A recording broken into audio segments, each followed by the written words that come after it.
नमस्कार, स्वागत है आपका ईटी नाउ स्वदेश की बेहद खास पेशकश मिड कैप मसाला में। मैं हूं आपके साथ प्रशांत। इस खास शो में हम मिड कैप की तमाम हलचल पर तो नजर रखेंगे, साथ ही आपको बताएंगे ट्रेड के दमदार मौके। मिड कैप को लेकर एक डेडिकेटेड शो है, लेकिन नतीजों का दौर है। बहुत सारी कंपनियों का मैनेजमेंट भी हमसे जुड़ रहा है। बाजार जो है वो बेहतर नजर आ रहे हैं, शानदार कहा जाएगा। 170 अंकों की तेजी निफ्टी में और बैंक निफ्टी में देखिए आउट परफॉर्मेंस कमाल की 440 अंकों की मजबूती यहां पर नजर आती हुई। चलिए, बाजार पर तो हम राय लेंगे और मिड कैप पर भी नजर रहेगी, लेकिन जैसे मैंने कहा नतीजों का दौर है। जेनटेक की बात करेंगे। जेनटेक ने अपनी दूसरी तिमाही के नतीजे जारी कर दिए हैं। नतीजों के बाद आगे कंपनी की क्या है योजना, ये बताने के लिए हमारे साथ जुड़ चुके हैं कंपनी के सीएमडी अशोक अतलूरी साहब। अशोक जी, बहुत बहुत शुक्रिया इस चर्चा में अपना समय देने के लिए, और अच्छा लग रहा है आपसे बातचीत करते हुए। रेवेन्यू अगर हम देखें तो वहां पर जो है वो 28% का ईयर ऑन ईयर बेसिस पर डिप नजर आया है। और आप जाहिर सी बात है कि इसको ऑर्डर डिलेज और बाकी चीज़ों की बात कही गई है। ज़रा हमें और ज़्यादा विस्तार से बताइए कि क्या स्टेटस है जो आपके डिफर्ड्स ऑर्डर हैं, और एक्सपेक्टेड टाइमलाइन अगर हम जानना चाहें तो वो क्या होगी, खास तौर पे कन्वर्जन इनटू रेवेन्यू की। स्पेसिफिकली अगर हम जानना चाहें Q3 and Q4 for FY26। देखिए, ऑर्डर्स जो डिले हो गए हैं वो एक्चुअली हमारा एक्सपेक्टेशन था कि काफ़ी पहले आने वाले थे। फिर हमने डेट दिया था सितंबर एंड का, मगर फिर भी वो सितंबर एंड तक भी नहीं आए। इसका कारण यही है कि जब ऑपरेशन सिंदूर के बाद, जिसमें हमारे anti drone system operation equipment बहुत अच्छी तरह काम किए और यूजफुल रहे, ऑपरेशन सिंदूर के बाद वो ऑपरेशनल इक्विपमेंट का इमरजेंसी प्रोक्योरमेंट में फास्ट ट्रैकिंग होने लगा, और जो रेगुलर प्रोक्योरमेंट थे वो थोड़े डिले हो गए, जैसे सिमुलेटर्स एंड ट्रेनिंग इक्विपमेंट है। उसकी वजह से अभी भी वो डिले चल रहा है। हमको लगता है कि डेफिनेटली H2 में आ जाएंगे, जल्दी भी आ जाएंगे वो, मगर उनके जब तक वो ऑर्डर जो आएंगे, वो हमने सोचा था कि हम H1 तक आ जाएं तो थोड़ा बहुत हम H2 में एग्जीक्यूट कर पाएंगे, बट अभी लग रहा है कि डिले होंगे और इस साल में नहीं कर पाएंगे। और जो हमने पहले से बोल रहे हैं कि ये साल म्यूटेड रहेगा, शायद वो म्यूटेड रहेगा। और बट अगला साल, अगले 2 साल हमको लगता है FY27 और FY28 काफी हेल्दी रहेंगे और ग्रोथ काफी रहेगा वहाँ। चलिए, जैसा आपने बताया कि मतलब एक कंसोलिडेटेड जो रेवेन्यू है FY26 के फर्स्ट हाफ का, वो सिग्निफिकेंटली लोअर रहा है FY25 के उसमें। तो हमें इन सारी चीज़ों पर भी हम बातचीत करेंगे, लेकिन ज़रा हम हमारे साथ हमारे एक्सपर्ट भी जुड़ चुके हैं, और ख़ासतौर पे अजीत मिश्रा साहब रैली गेयर ब्रोकिंग से इस वक्त हमारे साथ बने हुए हैं। अजीत जी, बहुत बहुत स्वागत है आपका चर्चा में जुड़ने के लिए। जेनटेक पे तो मैं आपसे राय लूंगा ही लूंगा, लेकिन ज़रा बाजार देखिए, शानदार मतलब इससे अच्छी सोमवार की शुरुआत और फेस्टिविटीज़ के बाद क्या ही हो सकती है कि जिस तरह का कहीं ना कहीं प्रेशर हमने हफ्ते के आखिरी कुछ दिनों में देखा था, वो अब पूरी तरह से एक तरह से रिबाउंड होता हुआ और आउट परफॉर्मेंस जारी है पूरी तरह से, और अहम लेवल्स को थामे हुए दोनों इंडेक्स। तो पहले बाजार पर राय दीजिए, फिर जेनटेक पे बात करेंगे। शुक्रिया प्रशांत। बिल्कुल प्रशांत, देखिए जैसे लास्ट टाइम भी हमने कनेक्ट किया था तो हमने यही बात की थी कि अगर आप एक स्ट्रॉन्ग रैली देखते हैं मार्केट में या फिर स्टॉक में, कोई भी अंडरलाइन हो, तो उसके बाद थोड़ा बहुत प्रॉफिट टेकिंग कंसोलिडेशन होता है, तो वो हेल्दी है एज लॉन्ग एज कि आप जो प्रीवियस इंपॉर्टेंट सपोर्ट थे उनको ब्रीच ना करें। तो निफ्टी में भी यही हुआ, आप 26,100 के काफी नजदीक आ गए थे, उसके बाद आपने थोड़ा सा प्रॉफिट टेकिंग देखा 2 दिनों तक। अभी जिस तरीके से हमने रिकवरी देखी है, इंडिकेशन यही है कि बुल्स कंप्लीटली कंट्रोल में है। Sector specific across the board, पहले बेसिकली हो रहा था कि बैंकिंग और आईटी में से एक पार्टिसिपेट कर रहा था, अब दोनों की तरफ से ही पार्टिसिपेशन है रोटेशनल बेसिस पे, तो वो कहीं ना कहीं मार्केट को स्ट्रेंथ दे रहा है। साथ ही साथ heavy weight from the other sectors, जैसे कि रिलायंस में आप देख रहे हैं कंसिस्टेंसी दिख रही है, आईटीसी यहाँ पे आपने काफी ज्यादा स्ट्रेंथ देखी है, तो इन सब की काफी कंसिडरेबल वेट है इंडेक्स में। तो ये देखते हुए मुझे लगता है कि ये पॉजिटिव बायस बना रहेगा। थोड़ा बहुत कंसोलिडेशन अगर अभी होता भी है मार्केट में तो ये हेल्दी है, जब तक कि आप 25,600 को होल्ड कर रहे हैं। ग्रेजुअली हम रिकॉर्ड हाइस की तरफ बढ़ रहे हैं, यही इंडिकेशन है मार्केट की तरफ से। चलिए, तो रिकॉर्ड हाइज की तरफ जो है वो धीरे धीरे मार्केट बढ़ता हुआ फिलहाल यही संकेत बाजार की ओर से मिल रहे हैं। चलिए एक बार फिर से शो की तरफ लौटते हैं और देखते हैं एक्शन कहां कहां मिड कैप का नजर आ रहा है। तो स्क्रीन पर मिड कैप का एक्शन आपके लिए लेकर आते हैं और आप देख पा रहे होंगे कोफोर्ज 4.5% तक मजबूत होता हुआ दूसरी तिमाही के शानदार दमदार मजबूत नतीजों के दम पे खास तौर पे कोफोर्ज में एक्शन हमें देखने को मिल रहा है। दूसरा एक्शन एनसीसी पे, जी हां 2% ऊपर है और दरअसल लेटर ऑफ इंटेंट मिला है कंपनी को सेंट्रल कोल फील्ड से और उसका कहीं ना कहीं एक कह सकते हैं न्यूज फ्लो का इंपैक्ट एनसीसी में नजर आता हुआ। बात करते हैं ई-क्लर्क्स की सर्विसेज की, तो आप देखिए 4% ई-क्लर्क्स इस वक्त भागता हुआ। जो क्वार्टर टू अर्निंग्स रही हैं वो क्वार्टर ऑन क्वार्टर बेसिस पर 7.5% तक बढ़ी हैं। तो मिड कैप का ये एक्शन कोफोर्ज, एनसीसी और ई-क्लर्क्स साफ तौर पर नजर आता हुआ। तो इन तमाम एक्शन पे तो बात होगी ही, लेकिन अजीत जी बताइए आज की आपकी रिकमेंडेशंस क्या है? बिल्कुल प्रशांत, देखिए जिस तरीके से मार्केट में हम देख रहे हैं कि ब्रॉडर मार्केट्स में भी पार्टिसिपेशन है, उस तरीके का नहीं, मतलब सेलेक्टिव पार्टिसिपेशन आप देखेंगे। लार्जर मिड कैप्स जो है कि वो काफी अच्छा परफॉर्म कर रहे हैं, तो फोकस एरिया आपका वही होना चाहिए जहां पे की स्ट्रेंथ दिख रही है in line with market trend. तो क्यूमेंस इंडिया जिसने कि काफी लंबे कंसोलिडेशन के बाद अपने रिकॉर्ड हाइज को रिक्लेम किया है, यहाँ पे इंडिकेशन है कि ये मोमेंटम कंटिन्यू रहेगा। लॉन्ग पोजीशन बनाई जा सकती है 4390 तक के टारगेट्स के लिए 4120 के स्टॉप लॉस के साथ। साथ ही साथ पीएसयू बैंकिंग नेम्स में से Canara bank, PSU as a pack in fact काफी अच्छा परफॉर्म कर रहा है बैंकिंग स्पेस में। कैनरा बैंक में भी एक मार्जिनल कंसोलिडेशन के बाद दोबारा से रीमाउंट का इंडिकेशन है, तो यहाँ पर रिस्क रिवॉर्ड अच्छा लग रहा है। 124 के स्टॉप लॉस के साथ करीब 136 तक के टारगेट्स के लिए कैनरा बैंक को भी आप लॉन्ग कर सकते हैं। ठीक है, तो एक बार फिर से मैं अजीत जी की कॉल रिपीट कर देता हूं। कैनरा बैंक आप 136 के लक्ष्य के साथ 124 का स्टॉप लॉस बनाकर यहां पर खरीदारी की आपको सलाह। इसके अलावा क्यूमेंस इंडिया पसंद आता हुआ अजीत जी को, यहां पर आपको स्टॉप लॉस 4120 का रखना है और 4390 के लक्ष्य हासिल हो सकते हैं। चलिए अब जरा साफ तौर पर देखते हैं कि आखिर मिड कैप में एक्शन और कहां नजर आ रहा है। तो लेकर आइए मिड कैप में एक्शन वाले, जो मिड कैप में तेजी वाले शेयर हैं उनकी लिस्ट आपके सामने लेकर आते हैं। तो मिड कैप में तेजी जो देखने को मिल रही है वो है IRB इंफ्रा, जी हां IRB इंफ्रा। इसके अलावा HPCL, यहां पर भी हमें तेजी देखने को मिल रही है। Oberoi realty, Coromandel international, premier energies और BHEL, ये वो तमाम स्टॉक्स हैं जहां पर हमें तेजी देखने को मिल रही है। अगर हम IRB इंफ्रा की बात करें तो यहां 4% की मजबूती साफ तौर पर देखने को मिल रही है। ओबरॉय रियल्टी, वैसे तो पूरे रियल्टी पॉकेट में ही आज तेजी देखने को मिल रही है। ओबरॉय रियल्टी आप नजर दौड़ाइए, लगभग 2% से ज्यादा की मजबूती हमें यहां देखने को मिल रही है।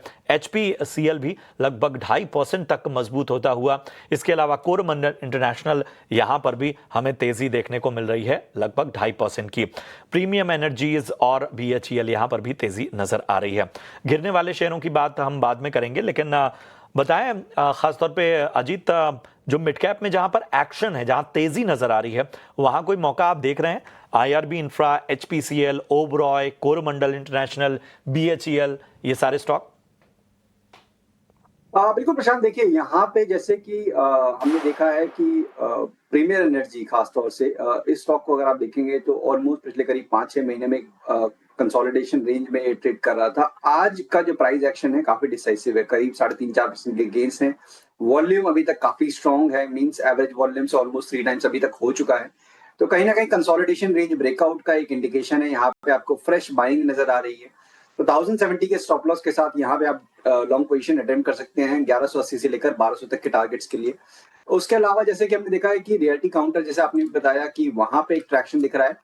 ओबरॉय रियलिटी में एक पॉज हुआ था अपने जो मेजर एवरेजेस को रिक्लेम करने के बाद, और अब तो वहां से कंटिन्यूएशन देखने को मिल रहा है। मींस आज दोबारा से आप करीब 2% के अपटिक के साथ स्टॉक को ट्रेड करते हुए नजर आ रहा है, और रियलिटी एज अ पैक में भी स्ट्रेंथ दिख रही है। तो यहाँ लगता है करीब 1800-1820 तक के लेवल्स नियर टर्म में दिख सकते हैं। तो 1700 के स्टॉप लॉस के साथ यहाँ पे भी आप लॉन्ग पोजीशन बना सकते हैं। तो प्रीमियम एनर्जीज और ओबरॉय रियल्टी 1820 तक के लक्ष्य के लिए खरीदारी करके चलिए। इसके अलावा प्रीमियम एनर्जीज की अगर हम बात करें तो 1070 का स्टॉप लॉस रखिए। 1180 और 1200 तक के लक्ष्य आपको प्रीमियम एनर्जीज में भी नजर आ सकते हैं। चलिए कुछ अहम खबरों और मार्केट ट्रेंड्स पर भी नजर रखेंगे और फोकस मिलाएंगे डिफेंस को। जी हाँ, भारतीय डिफेंस कंपनियों पर गोल्डमैन सैक्स ने अपना एक नजरिया पेश किया है। डिफेंस सेक्टर पर क्या है गोल्डमैन सैक्स की राय और किन शेयरों पर जताया गया है भरोसा, इन सारी बातों को जानने के लिए कनिष्का सरकार का रुख करते हैं, हमारी सहयोगी का। कनिष्का, बताइए, डिफेंस में जो दम नजर आया है और उसमें गोल्डमैन सैक्स ने भी साफ तौर पर कुछ अहम पॉइंट्स रखे हैं, ये क्या है बड़ी बातें, जरा हमारे दर्शकों के सामने रखिए। डिफेंस सेक्टर आज फिर से बजिंग मोड में है गोल्डमैन सैक्स की एक रिपोर्ट के बाद, जिसमें उन्होंने हाईलाइट किया है मेजर बूस्ट 79,000 करोड़ की डिफेंस एक्विजिशन प्रपोजल को जो डीएसी ने अप्रूव किया था लास्ट वीक। ये approvals technology perspective and capability road map 2025 के अकॉर्डेंस में है, जो लॉन्ग टर्म कैपिटल आउटले पर क्लैरिटी देते हैं और इंडिया के डोमेस्टिक डिफेंस मार्केट को और एक्सपैंड करने की अपॉर्चुनिटीज प्रेजेंट करते हैं। नेवी को सबसे बड़ा एलोकेशन मिला है, जबकि आर्मी और एयरफोर्स के लिए भी काफी सिग्निफिकेंट ऑर्डर्स लाइन अप है। गोल्डमैन सैक्स का मानना है कि ये नए अप्रूवल्स डिफेंस मैन्युफैक्चरर्स के अर्निंग्स को बूस्ट करेंगे और ship building, system integration, ammunition और डिफेंस इलेक्ट्रॉनिक्स जैसे सेगमेंट को भी के लिए भी नई अपॉर्चुनिटीज यहां पर बन सकती हैं। लिस्टेड स्पेस की अगर हम बात करें तो ब्रोकरेज ने सोलार इंडस्ट्रीज और पीटीसी इंडस्ट्रीज को अपना टॉप बाय बताया है और उसमें वो पोटेंशियल अपसाइड देखते हैं 30% और 46% तक का। एस्ट्रो माइक्रोवेव, डेटा पैटर्न्स, आजाद इंजीनियरिंग और बीईएल पर भी पॉजिटिव राय मेंटेन की है गोल्डमैन सैक्स ने, जबकि एचएएल पर न्यूट्रल स्टांस है और बीडीएल पर सेल रेटिंग है मार्जिन प्रेशर और हाई वैल्यूएशंस के चलते। तो कुल मिलाकर ये नए अप्रूवल्स और स्ट्रॉन्ग पॉलिसी की तरफ एक सिग्नल देते हैं, जो इंडिया के डिफेंस मॉडर्नाइजेशन पुश को और भी स्ट्रॉन्ग बताता है। शुक्रिया करेंगे इस अहम जानकारी के लिए कनिष्का आपका, और तमाम अहम बातें जो गोल्डमैन सैक्स ने अपने व्यू में रखी हैं कनिष्का ने उसको सामने रखा। तो चलिए गोल्डमैन सैक्स की जो पिकिंग है उसी पर ज़रा राय ले लेते हैं अजीत जी से।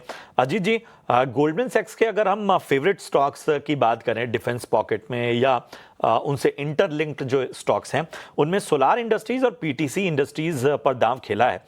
सोलार इंडस्ट्रीज में 18,000 के ऊपर तक के लक्ष्य यहाँ पर कहीं ना कहीं रखे गए हैं और पीटीसी इंडस्ट्रीज को भी 24,000 तक के ऊपर के लक्ष्य यहाँ बताए, 24,725 के।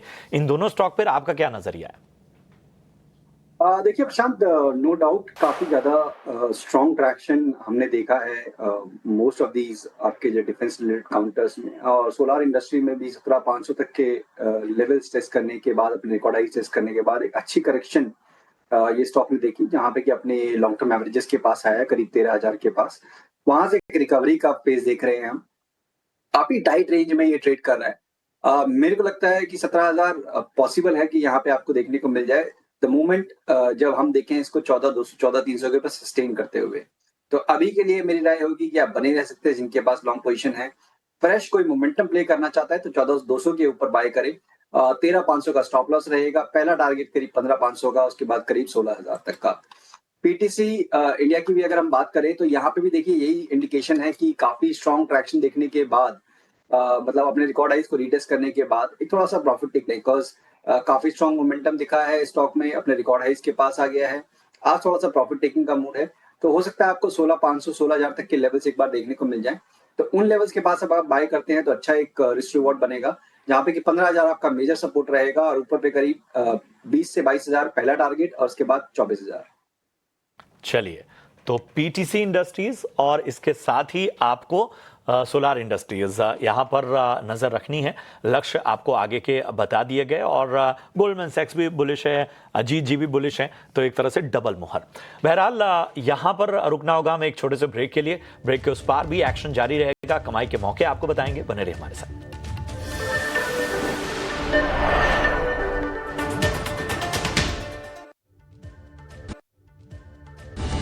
Presented by Canara Bank. Together we can.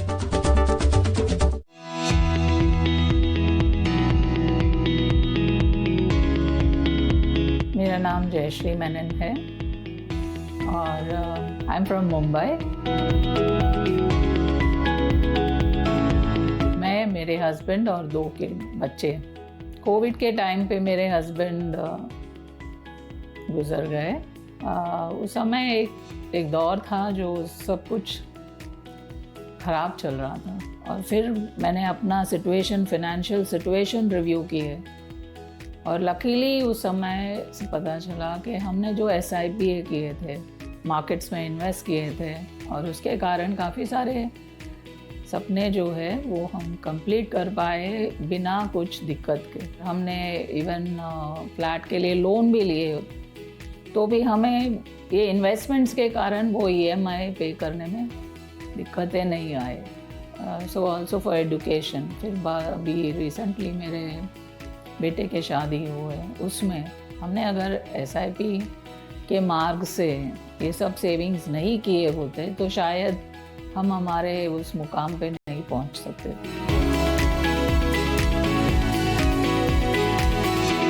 Mutual fund निवेश बाजार जोखिमों के अधीन है। योजना से जुड़े सभी दस्तावेजों को ध्यान से पढ़ें। भाई बिजनेस रजिस्टर हो गया? यस, सिर्फ करंट अकाउंट बाकी है। करंट अकाउंट के लिए तो SBI बेस्ट है। US मशीन मिलेगा और QR कोड भी। Best cash deposit limit, east और वेस्ट इंडस्ट्री में बेस्ट। सबको पता है। SBI करंट अकाउंट बेस्ट है, सबको पता है।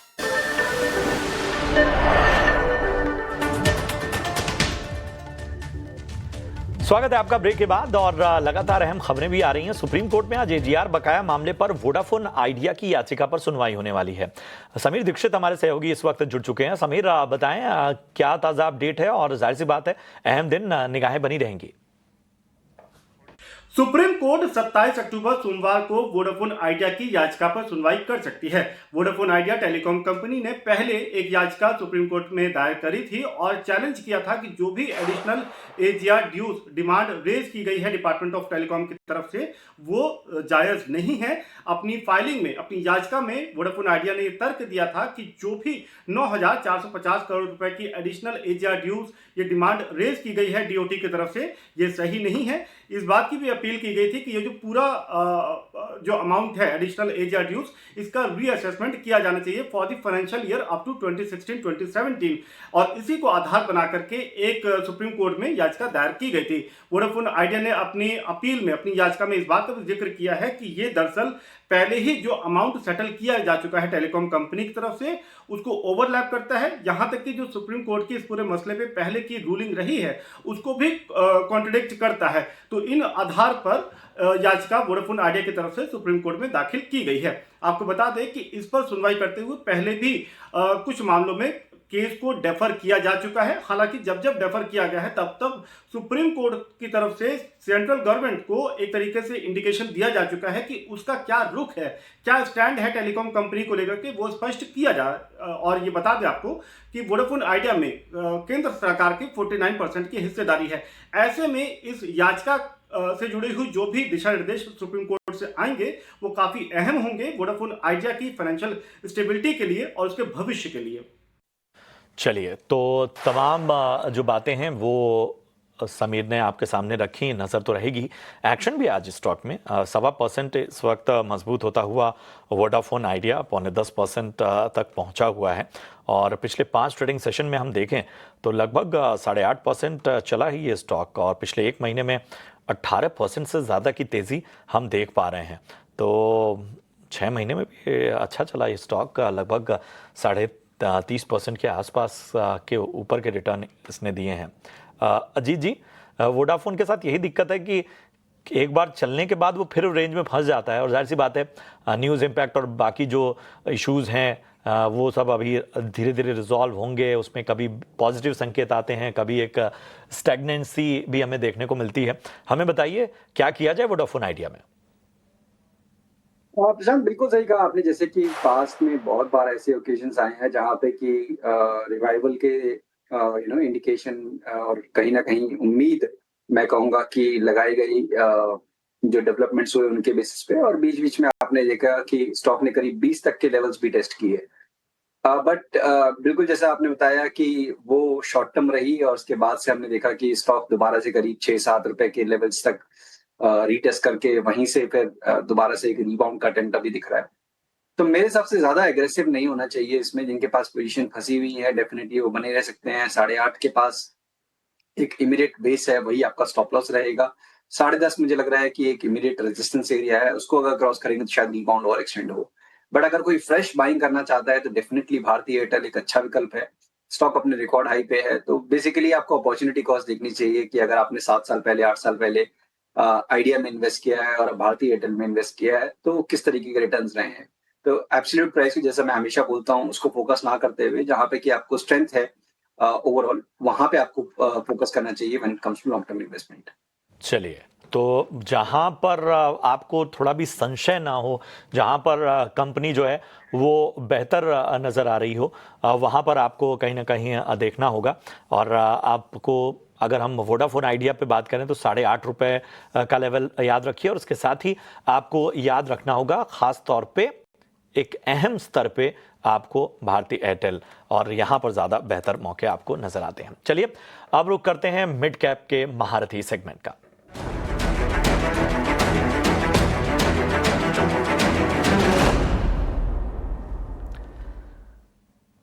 और हमारे साथ जियोजीत इन्वेस्टमेंट लिमिटेड से गौरांग शाह सर जुड़ चुके हैं। Gaurang sir, thank you so much अपना कीमती समय देने के लिए। और जाहिर सी बात है कि बाजार में बाहर लौटी है, और आप तो बाजार में जब गिरावट होता है तब भी आप हमेशा सकारात्मकता का संचार ही करते रहते हैं। और जाहिर सी बात है, इन सब के बीच में बताइए आपकी आज रणनीति मिड कैप में क्या होगी? धन्यवाद प्रशांत भाई, आपको प्रणाम, सभी को प्रणाम और सुप्रभात। हमारे तरफ से एक छोटा डिस्क्लोजर देता हूँ। जो भी निवेश लायक रणनीति आज इस कार्यक्रम में रखेंगे, ये हमारे रिसर्च टीम की तरफ से राय है। इसमें हमारी कंपनी जियोजीत अथवा मेरा कोई निजी निवेश नहीं है, ना ही किसी प्रकार का वित्तीय लाभ मिलता है, ना ही किसी प्रकार का कॉन्फ्लिक्ट ऑफ इंटरेस्ट। लेकिन इसी स्तर पर राय हमारे क्लाइंट्स को देते, संभव है उनका निवेश हो। और बाजार में अगर आप बाजार में काम करते हैं प्रशांत भाई, निवेश करते हैं, तो आपको सकारात्मक नजरिया ही रखना चाहिए। नकारात्मक नजरिया है तो आप बैंक एफडी में या फिर लो रिस्क लो रिटर्न में जाकर के निवेश कीजिए, वहां पर आपका शायद थोड़ा बहुत कल्याण हो सकता है। लेकिन अगर बाजार में, तो आपका नजरिया भी सकारात्मक और एक लंबी अवधि की विचारधारा, उसी तरह के आधार पर एक निजी क्षेत्र की बैंक है, छोटी मझौली बैंक आप कह लीजिए, जहां पर इस जो दूसरी तिमाही के नतीजे आए थे 75% आपने सुधार देखा था। जो भी परिस्थितियां उसको लेकर के मैं बात कर रहा हूं, IDFC फर्स्ट बैंक को लेकर के नतीजों के ऐलान के पश्चात हमने ऊपर के तरफ के दायरे भी देखे, करीबन 80 के आसपास मौजूदा स्तर है। एक बहुत ही साधारण सा लक्ष्यांक हमने करीबन 98 के आसपास का रखा है। अनुमान यह है कि ये जो दूसरी तिमाही के नतीजे देखें, उसका सकारात्मक असर तीसरी, चौथी और आने वाले वित्तीय वर्ष के जो नतीजे होंगे उस पर पड़ेगा। तो शुरुआत कीजिए स्तर पर और गिरावट पर जोड़ते जाए, लेकिन इतना ध्यान रखें कि ये लंबी अवधि के लिए है, बुनियादी तर्क के आधार पर। बहुत बहुत शुक्रिया करेंगे गौरांग सर इस अहम रणनीति के लिए। तो मिड कैप महारथी के तौर पर गौरांग शाह जी की पसंद IDFC फर्स्ट बैंक, और यहाँ पर 98 रुपए तक के लक्ष्य आपको अगले 1 साल में, यानी मिड कैप में लॉन्ग टर्म इन्वेस्टमेंट के तौर पर आप यहां पर पैसे लगा सकते हैं। शुक्रिया करेंगे गौरांग सर, शुक्रिया करेंगे अजीत सर, आप दोनों का इस चर्चा में जुड़ने के लिए और अपनी राय रखने के लिए और कमाई के मौके बताने के लिए। तो मिड कैप मसाला में आज के लिए इतना ही, लेकिन एक्शन जो है वो ET Now स्वदेश पर आगे भी जारी रहेगा। आप देखते रहिए ET Now स्वदेश। हमें दीजिए इजाजत, नमस्कार।